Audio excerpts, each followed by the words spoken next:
Good afternoon, my name is Officer Buggs, and I'm with the Canton Police Department. I also serve as a school resource officer. I serve as a liaison between the Canton Police Department and the Canton School District. Today we've been asked to do the second podcast for School District number 66 and the continuing effort to keep the community informed of what's happening in our community about drug use. When we were approached for this topic, Officer Boggs and I talked about this, and we decided that we could sit in front of the camera and tell you all the reasons why you shouldn't be involved in drug use. But instead, we decided to take a different approach, and that is to bring somebody forward who may be able to tell you what life is like if you decide to make a choice and use drugs.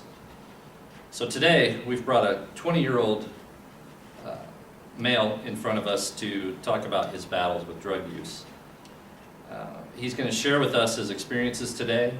We're going to keep him off camera. He would like to stay anonymous during this, and we can understand that. But his views and his opinions are going to be very important, I believe, to the way people view the use of drugs within our community.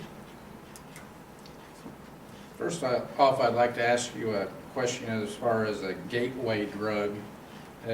We view gateway drugs as either alcohol, tobacco, or marijuana. Which drug was your gateway drug? Well, I first started off, with something as small as cigarettes when I was about 8 years old.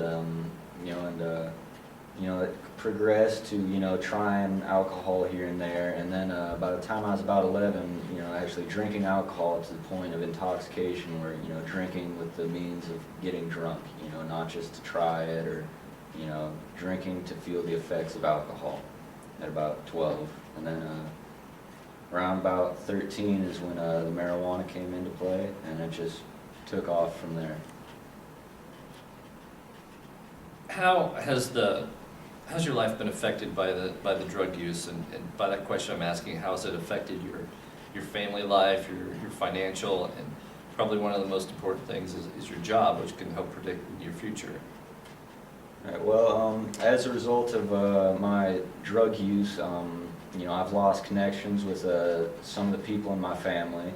I've done a lot of things that, I cannot blame other people for, not wanting to look past, because, I did some bad things to some people that cared about me, and, a lot of people were hurt by it, and, so that's really the big thing there that I think gets me the most, is just the way I've hurt my family, and just having to put them through seeing someone they love go through such a self-destructive pattern for so long, and the damage it did to them is bothers me more than what it did to myself, and also as a result of my drug use, I dropped out of high school, so I have a GED. Which tends to make it a little more difficult to find employment and such. Fortunately, I have a clean conviction record, so that hasn't really been too much of an issue. And financially, I'm still pretty young, so if I wouldn't have went down this route, I probably would have been able to have enough money where I would have been able to get into college and all that, and be pursuing a career, and it's just the waste of I could probably have a brand new car, or put a down payment on a house with all the money I've blown on drugs and alcohol.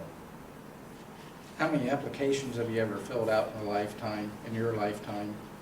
Job applications? Mm-hmm. Probably, it's got to be getting near to 100.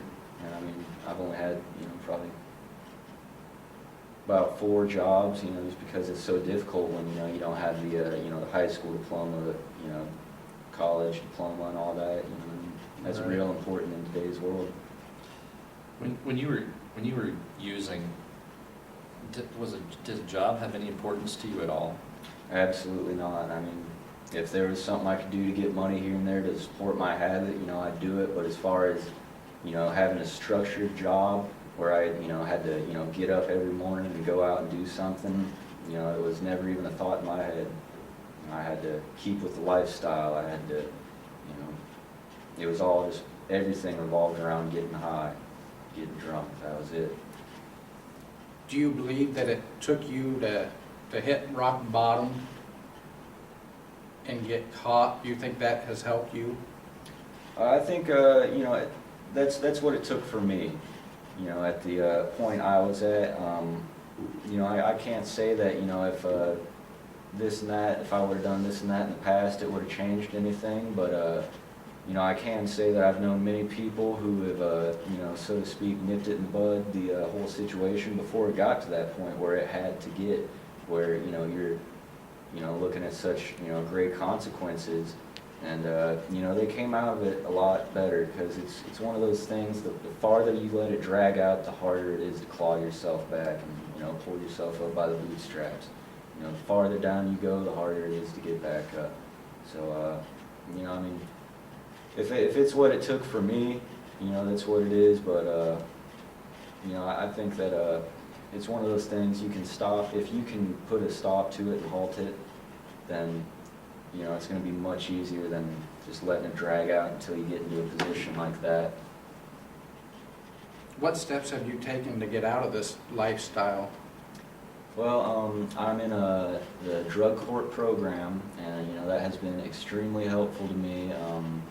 In the past, I've been in rehabs and all that. At one point, I had gotten 13 months clean and sober, without any court ordering or anything of that, and was doing very, very well, and just slowly fell back into the old routine.